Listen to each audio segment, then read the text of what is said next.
What's up, guys? Felt rejuvenated to do a video yesterday, so I thought I'd start another one at a good place, BBM. And so many of you guys know that BBM stands for Big Belly Money, but it's not all about bellies. It's not all about money. So let me tell you the genesis of it for me as I see it. I've always been kind of fascinated by how much we are enamored with, mobsters and gangsters and narcos, bandits, if you will, and even like Wall Street type of movies, Wolf of Wall Street, Godfather, the Godfather series, Goodfellas, Al Pacino and Scarface, and so I was thinking about that a lot while we were watching the series a few years back on Narcos, and finding myself rooting for Pablo Escobar and feeling kind of bad about myself for that. So yeah, I thought about that a lot of like what the attraction is to these guys. So anyway, watching Narcos, sitting on my couch over here, and Pablo, walks out, and he's got this like white shirt on, and it's open like around the belly, just so the belly can just flow out. And he just, no F's given. He's got his boys with him, same thing, shirts open, cigars, having a drink in the middle of the day, beautiful people around him. And this other kid, young kid, comes out, and he's got his shirt open too, and he's shredded, young kid, good looking dude, and he's doing some bench, while they're drinking and smoking and, living the life, supposedly. And the dichotomy of those, we just like jumped off the couch and we're like, he doesn't have big belly money like they do. And so we laughed and talked about that a bunch with our people and thought how funny that was. But when we dug deeper, we started thinking about like, why are these bandits so attractive to us? Or what is it? And, obviously there's the surfacey things that, come to life of living the life, and living that vicariously through them and the good life, as they say. In at least the parts of it that are good.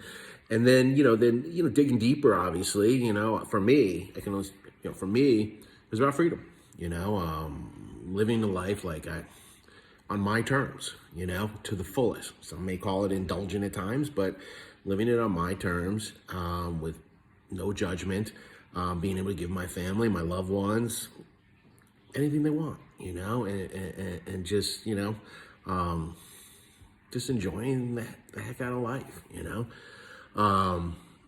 but it became more than that, a lot more. And, I was thinking, the belly, first of all, culturally, other cultures, a belly is a sign of wealth, being well fed. It's a good thing. In our society, of course, it's thought of as, in a lot of ways, a bad thing. So people hold their bellies in, and it causes a lot of digestive issues and stress even.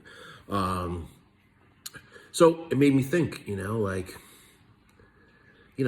so much of our unhappiness in life, or not feeling good enough about ourselves, our self-worth, is tied up into, what expectations from society, from the media, from our family, from our colleagues, whatever, expectations, and I know that I went through a period that, I didn't feel really good about myself. I didn't love myself, and there were days that I hated myself, and it was hard, and I got through it, and I think that was a big turning point for me was not being so hard on myself. I cared too much what everybody thought about Doc, and once I started to let go of that and just be comfortable with my own wrinkles and scars and this and that, and metaphorically belly, I just started to love myself again. Anyway, that felt really good. And once I started to love myself again, I could see how that transferred into how other people treated me and what I attracted in my life, as far as, love and money and happiness. And that's what BBM was. It's not just about the money. It's about surrounding yourself with, I wanted to not care about what the world thought or what society thought. I wanted to care what my loved ones was. I wanted a crew. I wanted a circle. And that's what became, the start of the genesis of the Big Belly Money family, So start with loving yourself and believing in yourself and free yourself of society constraints or expectations. And good things will happen. BBM.